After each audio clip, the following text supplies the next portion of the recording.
रक्षाबंधन से पहले उत्तर प्रदेश सरकार ने पीएम पोषण योजना के तहत परिषदीय और एडेड स्कूलों के कार्यरत 3,53,000 रसोइयों को बड़ी सौगात दी है। मुख्यमंत्री योगी आदित्यनाथ ने कार्यक्रम में 11 रसोइयों को कैशलेस चिकित्सा कार्ड वितरित किए। कार्यक्रम में राज्य भर से करीब 1500 रसोइयों ने हिस्सा लिया। जिला और तहसील स्तर पर भी कार्यक्रम का आयोजन किया गया और रसोइयों को सम्मानित किया गया। मुख्यमंत्री ने रसोइयों के लिए 4 महत्वपूर्ण योजनाओं की घोषणा की। इनमें मानदेय बढ़ाने के साथ 2 लाख रुपए का दुर्घटना बीमा, 5 लाख रुपए तक कैशलेस इलाज और ड्रेस के लिए मिलने वाली धन राशि को दोगुना करना शामिल है। सीएम योगी ने कहा कि रसोइयों का मानदेय 2,000 रुपए से बढ़ाकर 3,000 रुपए किया गया है। इसके साथ ही रसोइयों के लिए सामाजिक सुरक्षा की व्यवस्था भी की जा रही है।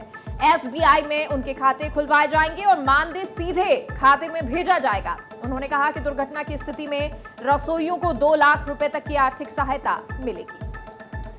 रसोइयों और उनके परिवार के लिए एम पैनल अस्पतालों में हर साल 5 लाख रुपए तक के कैशलेस इलाज की सुविधा उपलब्ध होगी। रसोइयों को ड्रेस खरीदने के लिए मिलने वाली राशि भी दोगुनी की गई है।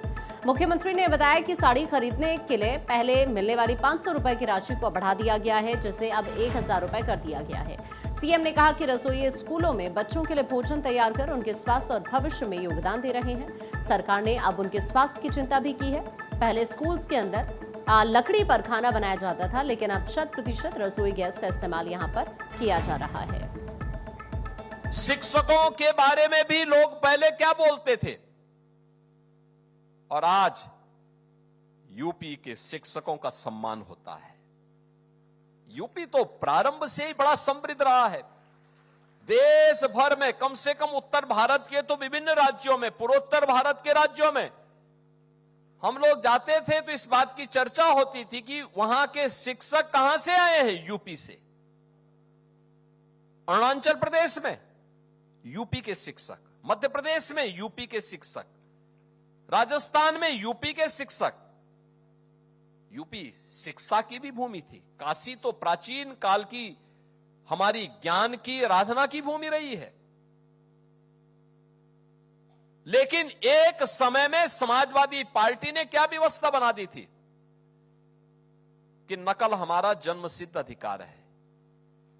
और जो बाबूजी कल्याण सिंह जी ने प्रदेश को एक पहचान दी थी, समाजवादी पार्टी ने एक झटके में नकल के माध्यम से प्रदेश के अकल को ही नीलाम करने का काम किया था। और इस दौरान योगी आदित्यनाथ ने अपने संबोधन में सपा प्रमुख अखिलेश यादव पर भी निशाना साधा। उन्होंने कहा कि पिछली सरकार के समय प्रदेश में कानून व्यवस्था की स्थिति खराब थी।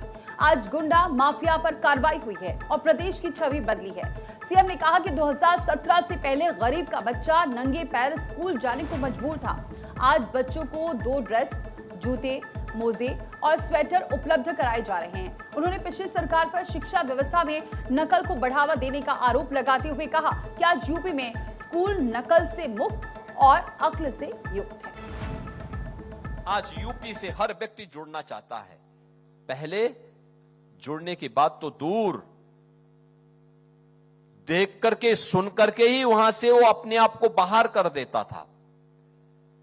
इस समाजवादी पार्टी ने प्रदेश के सामने पहचान का संकट खड़ा किया, बेटी के सामने सुरक्षा का संकट खड़ा किया, नौजवान के रोजगार से वंचित किया, छात्रों को शिक्षा से वंचित करने का पाप किया था।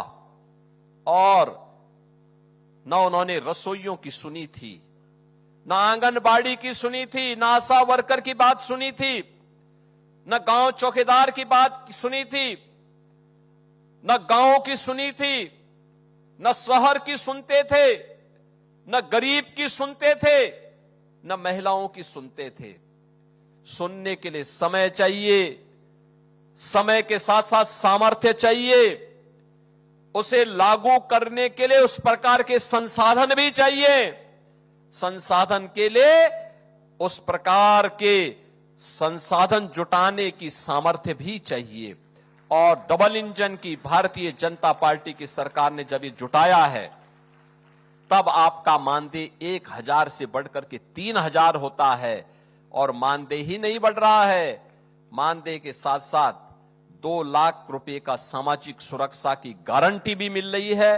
5 लाख रुपए का प्रतिवर्ष, यानी 5 लाख रुपए प्रतिवर्ष आप स्वास्थ्य के लिए खर्च कर सकते हैं, पैसा सरकार देगी। वही कार्यक्रम में डिप्टी सीएम ब्रजेश पाठक ने रसोइयों से स्थानीय अंदाज में संवाद किया। उन्होंने कहा कि पहले रसोइयों की सुध लेने वाला कोई नहीं था, लेकिन अब सरकार उनके मानदेय, स्वास्थ्य और सुरक्षा का ध्यान रख रही है। ब्रजेश पाठक ने अपने संबोधन में 2027 के विधानसभा चुनाव का भी जिक्र किया। उन्होंने कहा कि जैसे परीक्षा में प्रदर्शन का मूल्यांकन होता है, वैसे ही जनता 2027 में सरकार के काम का मूल्यांकन करेगी।